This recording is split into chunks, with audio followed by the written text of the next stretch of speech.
What up, everyone? This is Mr. Lord, Dr. Professor, Dark Joker, here with another edition of Traditional Fans with Opinions, where I'll give my reviews for whoever I watched, read, or played today.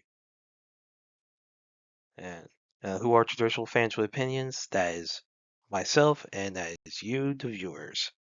With all that being said, on with the reviews.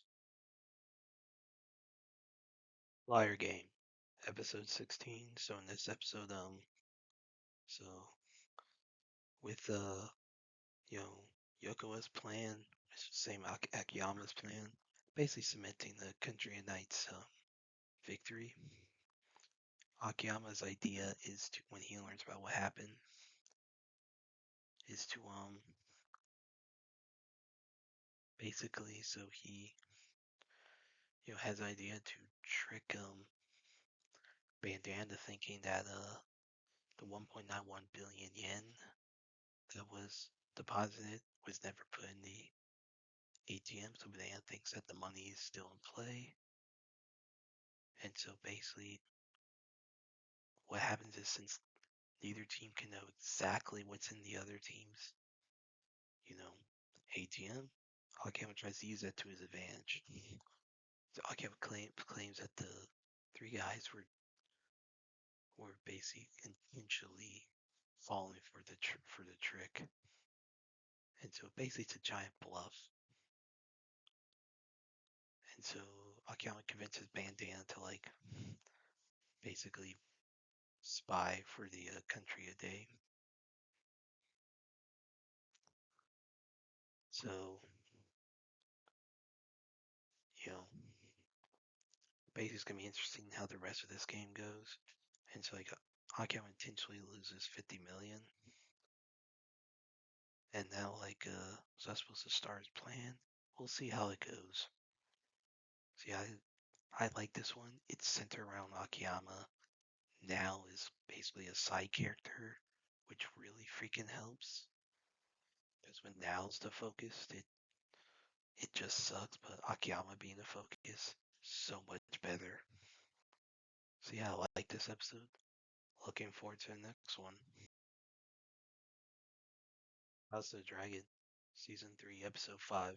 So in this one, Alice Rivers is still helping Eamon for an Heron Hall, and Eamon saves her from some bounty hunters that are trying to basically collect the bounty on Eamon because they know he was heading towards Heron Hall.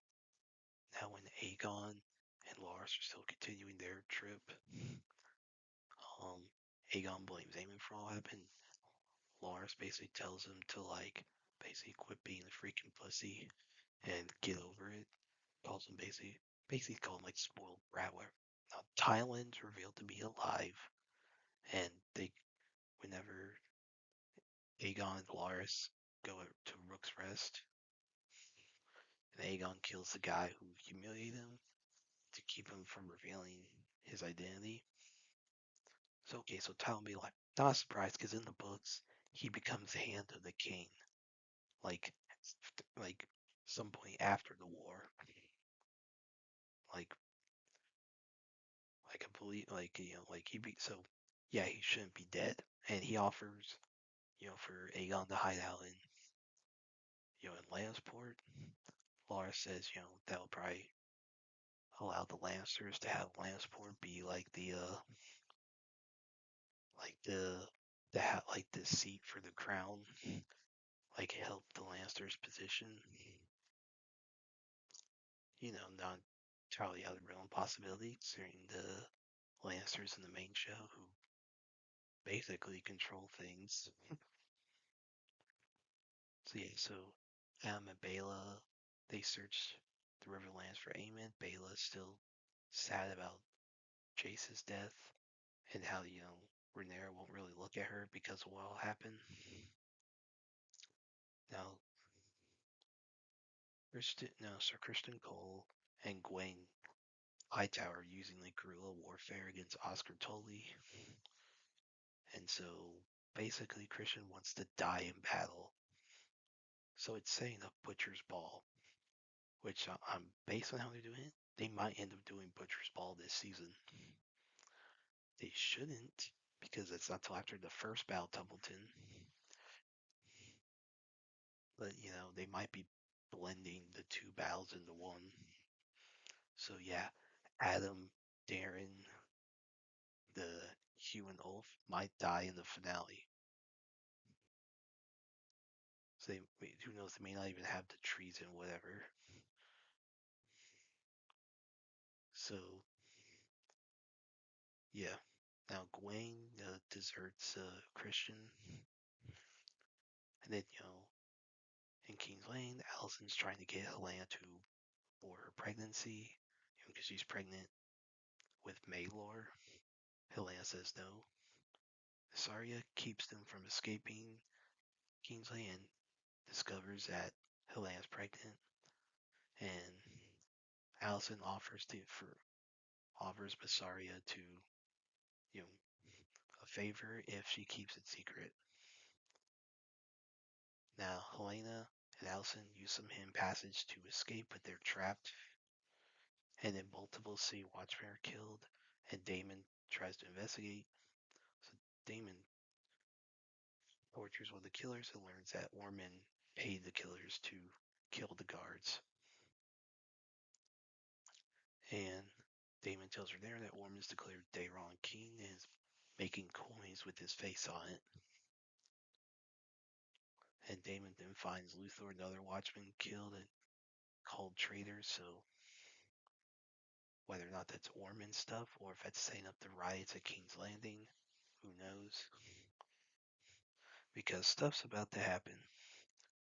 Like, we're probably about to see a lot of dragons. Like, if they're doing the riots now, like with the whole conflict with the Septum, Damon says, Rhaenyra has dragons.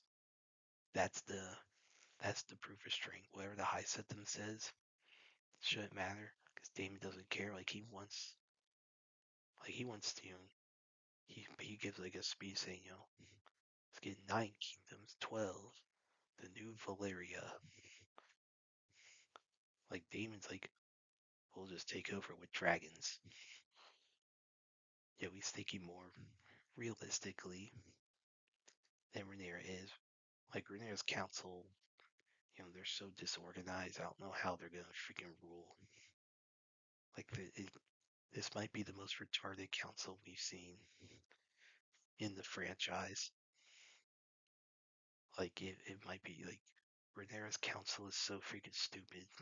If it wasn't for the dragons and the fleet, they would have lost a while ago. You know, yeah, I did not like this one. They've changed so much from the books that's going to cause so many problems. So I'll watch the rest of this series. Unfortunately, I'm not looking forward to it.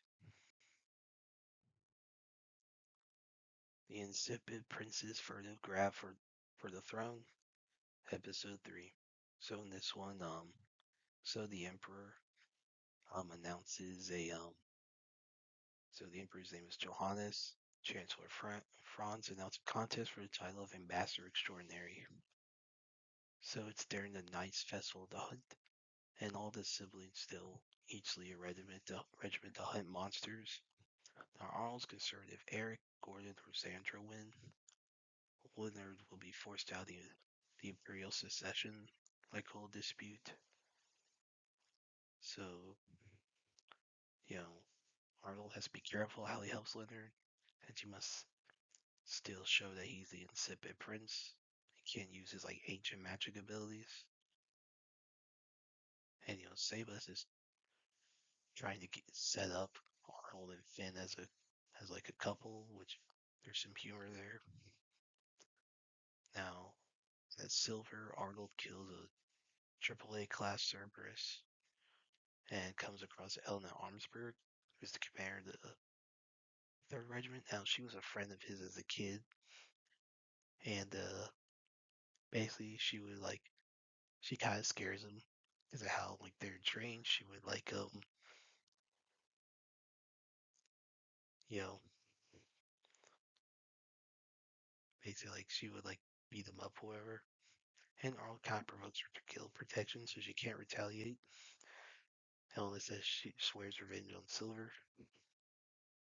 Now, Arnold learns that Elda's regiment has been assigned to him for the hunt. Now, Elna vows to end his insipid prince reputation and basically trades him. Now, he's not. Arnold's good at ancient magic, but he can't really do anything else, so he's actually physically weak. Now, Finley says that she wishes she had a childhood friend like Arnold had. Arnold says that Elna's kind of a pain in the butt. Now, Arnold then later goes to some secret room where a six-inch tall man he calls Grandpa has studied ancient magic. So we'll see how that goes. Like, maybe that gives a hint how he handles the hunt. But yeah, that was a good episode. That was funny. Arnold's interactions with Elna, like I thought was freaking hilarious. And Samus is the freaking funny butler.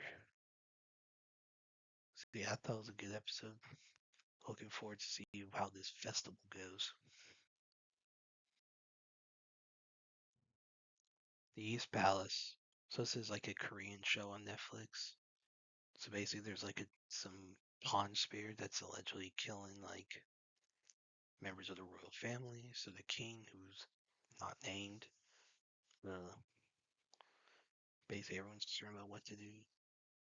Now, Lucian, who's like who can travel between human realm and the ghost realm, defeats like a spirit weaver and saves like able to save the prince, the crown prince, Yongcheon, who's like been cursed, and Sengang like befriends him. She's revealed to be a court lady who's also a princess,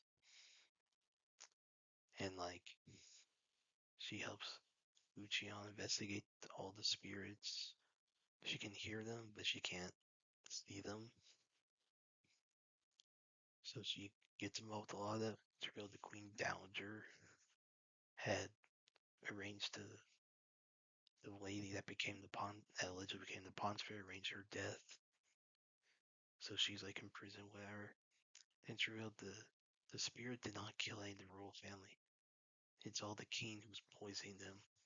It's like in the basically the bloody power struggle between family members. And once that's all discovered, and then the vengeful spirit of one of the king's victims, who's like his brother, once that spirit's defeated, Uchion and Sengang leave. They leave together. Like, you know, Sengang says she wants to help Uchion. It's like repaying him for helping her. So then, yeah, I enjoyed this. Like the magic and stuff, the spirits were cool. Like the story was interesting, all the twists during like the all different family members. And we'll see, I would say, if they do another season, we'll see how it goes.